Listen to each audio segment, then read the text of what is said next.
Bonjour tout le monde, on se retrouve aujourd'hui dans une nouvelle vidéo et comme vous l'aurez vu dans le titre, on va parler un petit peu saga Bridgerton. Je vous explique. Dans l'une de mes vidéos, je vous ai dit que début mai allait sortir sur Netflix une série sur la reine Charlotte, donc qui fait partie de la série des Chroniques de Bridgerton. Et j'attendais cette série depuis si longtemps, elle me vendait du rêve. Et je dois vous avouer que j'ai été un petit peu déçue. Je vais pas dire que j'ai pas aimé, mais il m'a manqué un petit quelque chose. Donc en fait dans cette série, ils vont nous parler en fait de l'arrivée de Charlotte au pouvoir. Donc elle doit épouser le roi George. Et si vous avez regardé les chroniques des Bridgerton, vous savez que le roi George, il est malade. Il est bipolaire. Et donc on voit arriver cette jeune femme, donc je sais pas je ne sais même pas son titre de base, je ne sais plus son titre, ouais, je sais qu'elle vient d'Allemagne, elle est métisse. Et donc elle a été choisie pour épouser donc le roi George et dans le but bien sûr d'avoir pas mal d'enfants et d'assurer la dynastie.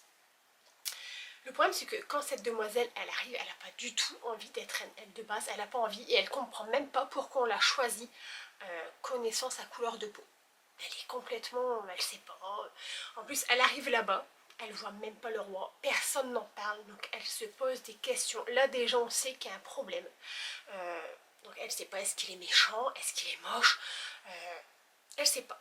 Donc le jour du mariage, elle essaie même de se sauver et c'est là qu'elle le rencontre et qu'elle voit qu'au final, non, c'est un très beau jeune homme, très simple, pas méchant du tout. Et donc je pense qu'à ce moment-là, elle en tombe amoureuse. Et après un somptueux mariage, elle voit qu'elle est complètement en fait séparée de lui. Il s'éloigne en fait, il la met dans une résidence, lui il vit dans l'autre. Et non, ils n'ont même pas de lune de miel déjà, et ils n'ont aucun moment de couple. Vraiment séparés. Et elle comprend pas parce que quand elle l'a rencontré, elle voulait juste éviter ce mariage. Et il l'a rassurée. Il l'a rassurée en lui disant qu'il fallait qu'elle vienne, qu'il fallait pas qu'elle ait peur, que tout allait bien se passer. Et donc elle comprend pas en fait pourquoi il a tellement été, pas dire insistant, mais pourquoi il l'a rassuré dans ce mariage, c'est au final pour qu'ils vivent chacun de leur côté. Enfin voilà, sans lune de miel, enfin dès le soir même en fait il la ramène chez elle et enfin, voilà, et quand elle essaie de le questionner un petit peu là-dessus, il s'énerve un peu, donc elle comprend pas parce que quand elle l'a rencontré en fait, il l'a rassurée, elle a oublié toutes ses peurs. Et donc là elle comprend pas trop. Et c'est parce que bah voilà, elle ne sait pas trop, elle sait pas du tout en fait qu'il est bipolaire. Ça c'est vraiment caché par la famille royale, personne ne veut en parler, rien du tout. Elle a son propre majordome et le roi a le sien.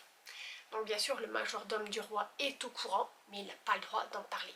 Et quand le majordome de la reine va rencontrer le majordome du roi pour essayer en fait de trouver une solution, il le questionne un petit peu, qu'est-ce qui se passe avec le roi, pourquoi une telle distance. Le problème c'est que le majordome du roi il ne peut pas lui dire, il peut pas, il n'a pas le droit. Donc de son côté il va essayer en fait avec le roi de rassurer la reine, de compenser ce manque. Mais du coup en fait le majordome de la reine ne comprend pas en fait le comportement du majordome du roi. Enfin il se dit pourquoi ils ne mettent pas à faire en sorte de les rejoindre, de faire de cette union quelque chose d'extraordinaire. Enfin où est le problème, il ne comprend pas. Et j'adore. Moi, c'est ce que j'ai adoré en fait dans cette série. C'est ce que j'ai aimé le plus en fait, c'est cette relation entre les deux majordomes en fait. Ça, leur lien, j'ai beaucoup aimé. Après, ce que j'ai aimé aussi, c'est que on comprend là-dedans d'où viennent les titres des personnes de couleur comme Lady Dunbury. Voilà. Comme cette reine qui arrive est un peu métisse, la couronne en fait va distribuer des titres à des personnes de couleur qui n'en ont pas de base, des lords, uniquement parce que voilà, la reine est métisse, elle ne peut pas arriver dans un monde où il n'y a que des blancs. Enfin voilà, il faut faire un petit pas. Et donc là, on découvre notre chère Lady Dunbury. Et j'ai été un peu déçue. Je pense que c'est ça en fait qui a fait que j'ai du mal avec cette série. c'est que Lady Dunbury, je l'adore. Dans les chroniques des Bridgerton, c'est vraiment un personnage, mais elle est extraordinaire, je l'adore. Et là, donc, on la voit à ses débuts, donc quand elle est mariée, elle n'est pas franchement heureuse. Et quand elle devient veuve, enfin, sans vouloir vous spoiler, comment je peux vous dire, elle va avoir une relation avec un noble blanc qui est marié. Ça va pas durer longtemps parce qu'après il va y mettre un terme et on ressent qu'elle était profondément amoureuse de cet homme. Mais ça me dérange un peu parce que je vais pas dire que je mets les gens dans des cases, hein. Je suis quelqu'un qui a un esprit très ouvert. Le problème c'est que ça, les trucs d'adultère comme ça, j'ai un petit peu de mal quand même.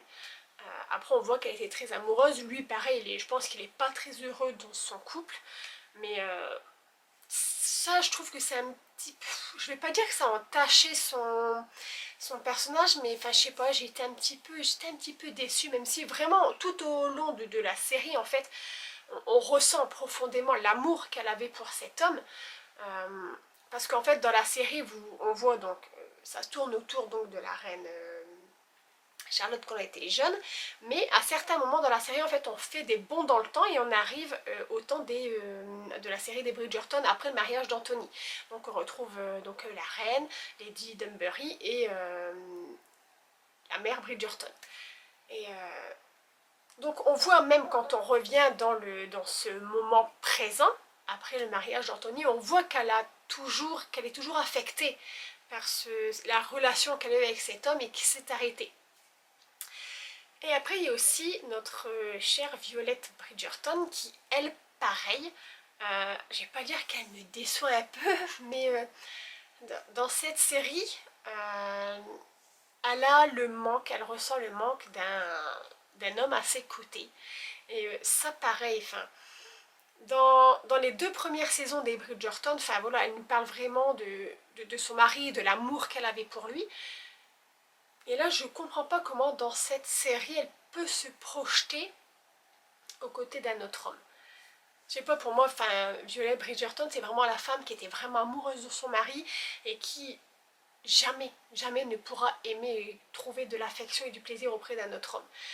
Voilà. Après, je vous dis, je ne veux pas mettre les gens dans des cases, mais enfin voilà, moi c'est comme ça que je percevais ces personnages et je pense que par rapport à ça, en fait, j'étais un peu déçue.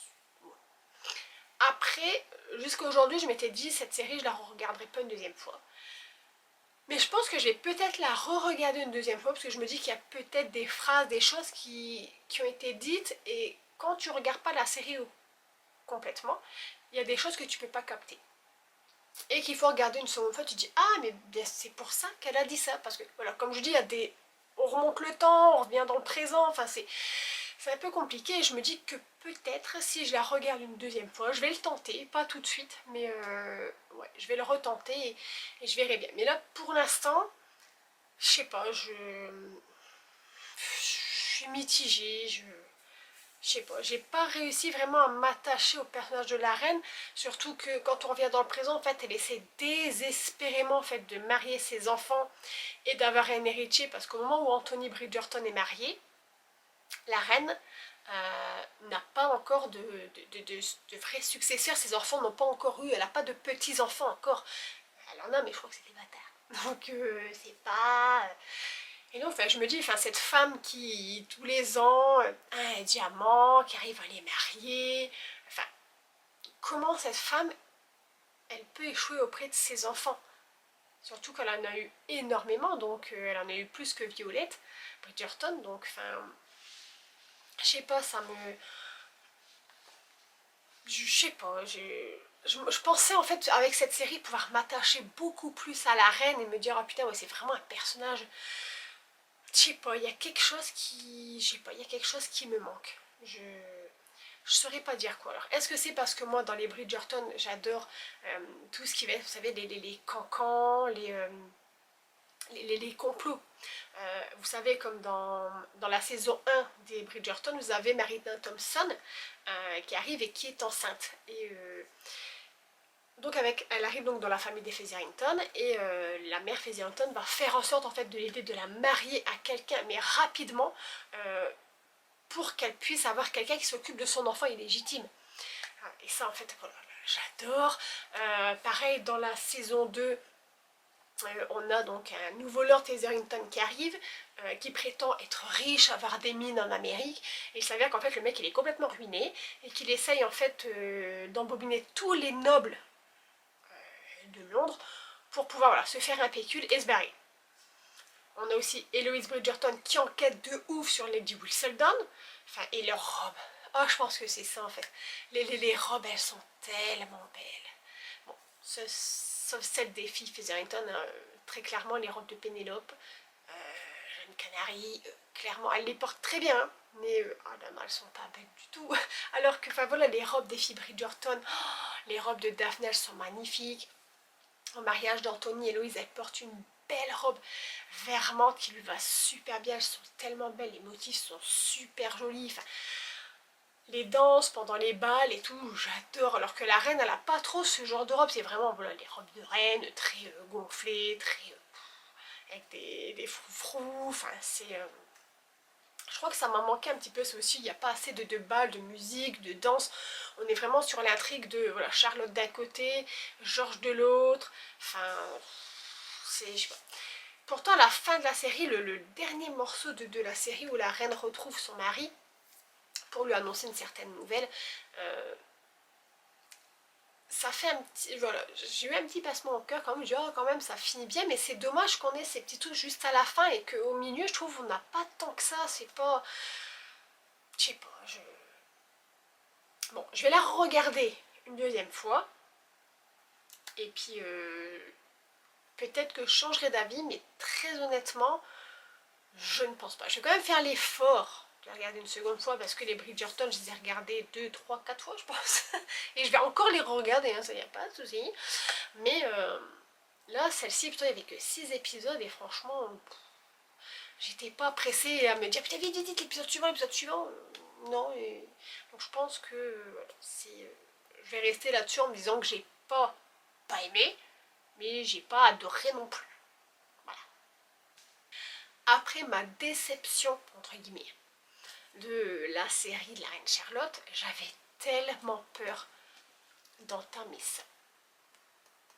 Vous savez, c'est les livres que j'ai achetés, donc c'est les chroniques des Roquesby. Et je me suis dit, enfin, je sais pas, autant la série de la Reine Charlotte, je m'attendais à adorer, j'étais déçue. Je me suis dit là, j'ai pris 2 gros livres comme ça, et si j'aime pas... Oh non, j'avais pas envie d'être déçue, surtout qu'au moment où j'ai regardé la Reine Charlotte, j'avais une lecture, c'était pas celle-là, hein. J'avais une lecture en cours, pareil, qui ne m'a pas plu du tout.